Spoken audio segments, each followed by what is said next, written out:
Je suis Maria Berchiche, doctorante à Mines Paris PSL au centre Persée à Sophia Antipolis.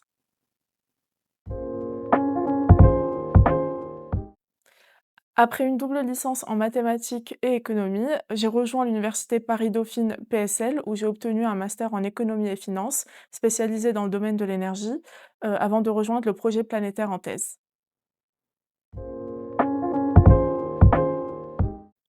Ma thèse s'intitule Intégration de la ressource CO2 dans la planification énergétique des territoires et elle vise à déterminer les infrastructures de capture, transport, stockage et utilisation du CO2 à différentes échelles spatiales avec une granularité assez fine en partant du niveau du cluster industriel jusqu'à arriver à une échelle européenne.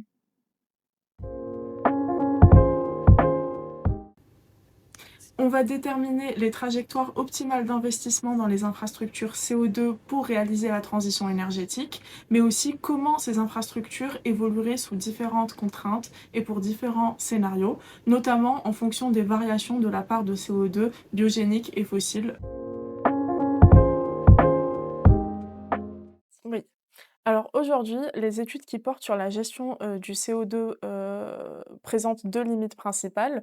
Donc soit elles modélisent en détail, la chaîne de valeur des CCUS, mais, ne prennent pas en compte les interactions avec le reste du système énergétique. Soit, elles intègrent les CCUS dans des systèmes énergétiques globaux, mais, de manière très simplifiée. Donc, en réduisant la chaîne de traitement du CO2 à un coût qui, ne prend pas forcément en compte les complexités techniques et spatiales, de cette question. Mon travail combine justement ces 2 approches, en proposant une modélisation spatiale avec une résolution assez fine, permettant donc une planification détaillée, et optimale, des infrastructures CO2 à horizon 2050. Pour répondre aux objectifs de ma thèse, j'utilise un modèle d'optimisation des investissements et des opérations des systèmes multi-énergie.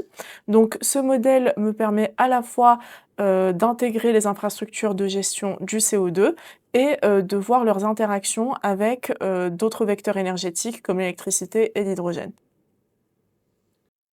Une attention particulière est portée à 2 dimensions clés. La première est la comptabilité carbone, en distinguant bien les sources de CO2 fossiles et biogéniques.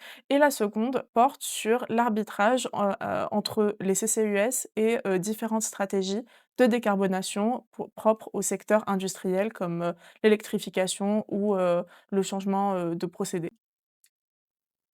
L'objectif étant d'identifier, les trajectoires d'investissement optimales, en fonction des contraintes techniques, économiques et climatiques à horizon 2050, tout en intégrant la variabilité spatiale et temporelle des flux de CO2.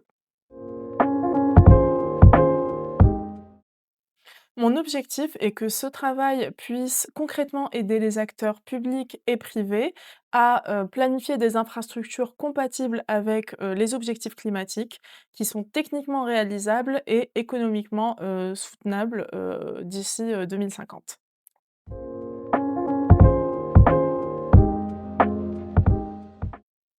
Alors je me sens très bien dans le projet, je pense que c'est un atout considérable que de pouvoir être, à l'interface entre la recherche et l'industrie, et aussi de pouvoir échanger avec, des experts de différents secteurs, que le projet planétaire rassemble.